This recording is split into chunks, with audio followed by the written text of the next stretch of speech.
के भयो भाइलाई के भयो भन्नाले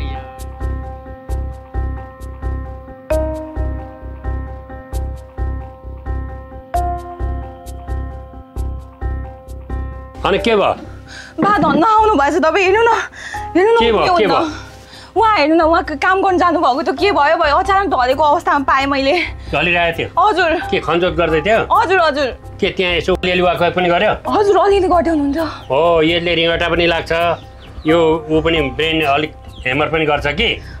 अब यसलाई चाहिँ यहाँ यसरी ढिलो गरेर राखेर हुँदैन बुझ्यौ को छ इष्टमित्र यताउति बोलाएर उसलाई चाहिँ ओखती पानी गर्न लानुपर्छ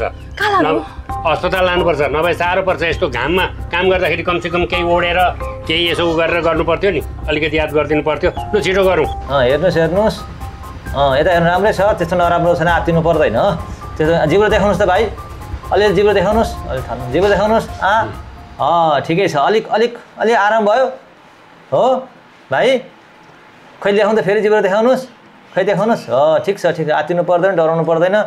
भाइलाई सुन्नुहोस् राम्रोसँग तपाईँहरू सबैले ध्यान दिनु होला विशेष गरिकन यो गर्मी मौसममा चाहिँ हामी खेतबारीमा काम गर्छौँ त्यसो गरी दिउँसो मध्य 11:30देखि 2-3 बजीसम्म यो मधेस एरियामा चाहिँ एकदम चर्को घाम लाग्ने भएकोले गर्दाखेरि यो बेलामा चाहिँ धेरै घाम लागेपछि हाम्रो ब्रेनमा हिट हुन्छ धेरै हिट पुगेपछि हिट स्ट्रोक भन्छ त्यसले चाहिँ त्यो खतरा पनि हुन्छ धेरै भयो भने चाहिँ होइन ब्रेन पनि समस्या मुटुमा समस्या अरू कलेज समस्या सबै शरीरको अङ्गहरूमा समस्या ल्याउन सक्छ त्यसले गर्दा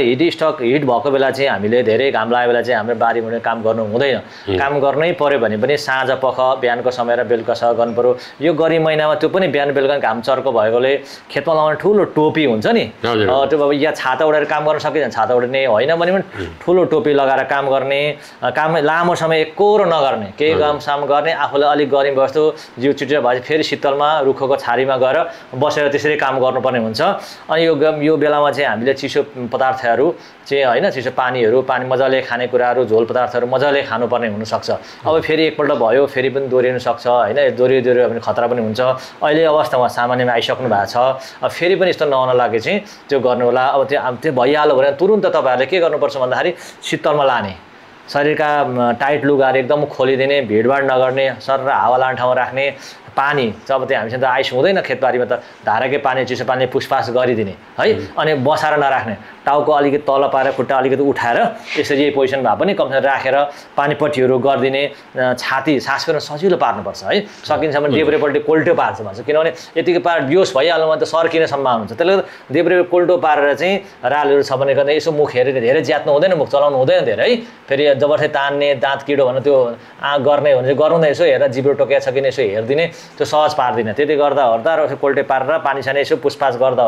लगभग धेरै मान्छेहरूलाई होस आइहाल्छ होस आएपछि अब फेरि बेहोस हुनुभएको छ अनि फेरि पानी खुवाउनु भनेको छ बेहोसी अवस्थामा फेरि पानी खुवाउनु हुँदैन त्यो अवस्थामा पानी खुवायो भने हाम्रो पेटमा जाने ठाउँमा फोक्सोतिर जान्छ र सर्किने र अर्को समस्या चकिङ हुनसक्छ त्यसले गर्दा खानेकुराहरू पनि ऊ होसकोले खान सक्नु सोधेपछि उसले टाउको हल्लाएपछि बसाएर मात्रै अनि पेय पत्ता चिसो पानीहरू अब के छ त्यो हो त्यो खुवाउनु भयो भने र पुसपास गर्नुभयो भने योबाट हामी बच्न सकिन्छ तर बस्नु रोग लाग्नुभन्दा अगाडि रोगको बाटो छेक्नुपर्छ भन्छौँ हामी चाहिँ अब काम गर्ने समय नै गऱ्यो भने चाहिँ बिहान र बेलुका गर्नै पर्यो भने एकछिन गर्ने ठुलो टोपी लगाउने शीतलमा गइहाल्ने त्यसो गर्नु भने यो समस्या फेरि पनि दोहोरिँदैन है त